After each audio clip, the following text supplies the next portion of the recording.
E aí, como é que vocês estão? Estamos aqui na primeira aula do quarto bimestre, essa é a aula 1. E o nosso assunto é sobre o going to, que é um futuro imediato futuro, né? Imediato futuro. O que quer dizer isso? É um futuro imediato, um futuro que vai acontecer logo, né? E aí, por exemplo, geralmente ele vem, quando ele está dentro do contexto, ele vem acompanhado com um advérbio de tempo, tomorrow, ou então next weekend, né? Que é o próximo final de semana. A gente está aí determinando quando é esse futuro imediato. Então, como é que a gente faz a formação desse imediato futuro? Vou explicar aqui para vocês dentro do exercício, que aí fica bem fácil para vocês fazerem. O que vocês vão usar aqui? Vocês vão usar aqui o going to, e ele não é nada difícil. Por quê? Vocês vão fazer, colocar aqui o verbo no going to, que é esse imediato futuro, usando aqui esse verbo principal. Porque isso aqui é um auxiliar para formar esse imediato futuro. Então, o que vocês têm que fazer aqui? Vocês vão colocar o going to. Por que tem esse to aqui no meio? É uma preposição, porque going é verbo, e o by aqui, no caso, a palavra aqui que está dentro do parênteses é um verbo também. Não pode ficar verbo e verbo. Então, a gente usa a preposição to para separar esses dois verbos. E aí eu vou usar aqui o going to e vou colocar aqui no caso, o verbo que está aparecendo dentro do parênteses. Em todos eles vai acontecer isso. É o que eu falo para vocês, gente. O inglês para verbo é muito fácil. É muito mais fácil até do que o português. Então, assim vocês vão fazer. Mas acontece que em alguns momentos pode aparecer na forma interrogativa esse going to. Sim, pode aparecer. O que vai acontecer é vocês vão fazer o seguinte. Porque na hora que vocês forem fazer o going to, não esqueça que tem que usar o verbo to be. No caso aqui, my father. Qual é o verbo to be que entraria aqui? Is. Então vai ficar, my father is going to buy. Quando eu for fazer a forma interrogativa, esse is, tô dando um exemplo aqui, tá, gente? Esse is aqui vai vir pra cá, pra frente do sujeito. Vai ficar, is my father going to buy a car? Aí eu vou usar o ponto de interrogação, se fosse para fazer a forma interrogativa.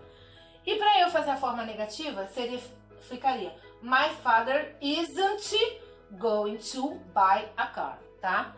O que vai fazer a flexão da interrogação é quando o verbo to be, ele vai para frente do sujeito. Na forma negativa, ele vai ficar ou isn't, ou aren't, ou am not, tá?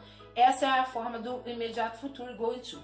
O outro assunto que eu falei para vocês, que é o nosso assunto aí dessa primeira aula, é referente.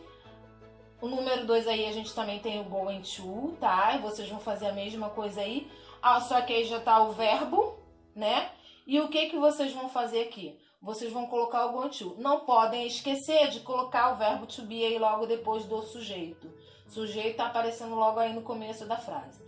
E aí no número 3 é o que eu falei para vocês, é colocar essa frase aí na forma negativa e também na interrogativa. Mas aí para vocês fazerem isso, quando vocês tiverem dúvida, consultem lá a página 20 da apostila para vocês, que tem um quadrinho lá, a forma afirmativa, interrogativa e negativa. E o outro assunto aí são as preposições. Essas preposições aí que estão indicando in, on ou at, tá? E aí a gente tem, lá na página 25 da apostila, tem um quadrinho bem explicativo sobre este assunto. Então eu quero que vocês vejam aqui esse quadrinho aqui lá na página 25. Aqui, quando eu uso aqui este quadrinho, quando que eu uso in? Quando eu uso só para mês, ou somente para ano, ou para a estação do ano, ou para período do dia. Quando a gente fala período do dia, manhã, tarde à noite. Eu uso o on quando está o dia da semana, ou então quando é o mês com a data e ano, tudo junto. Ou então quando é um dia acompanhado do período do dia, ou referente ao final de semana.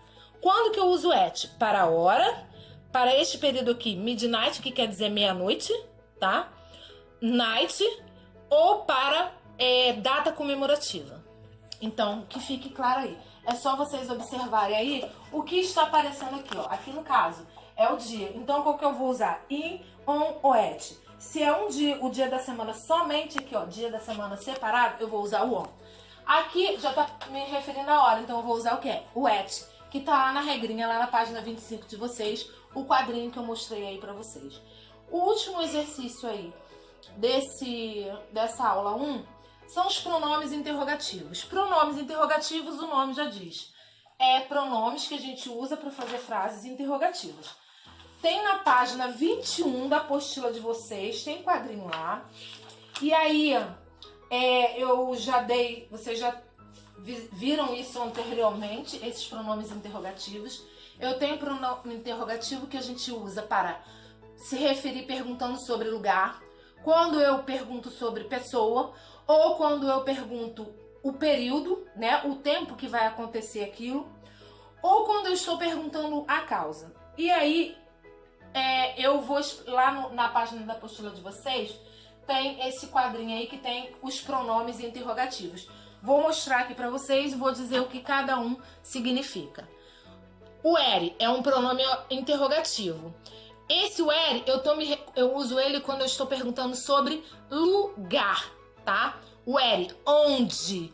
E aí eu vou fazer aqui a minha pergunta. Esse what aqui significa o que ou qual.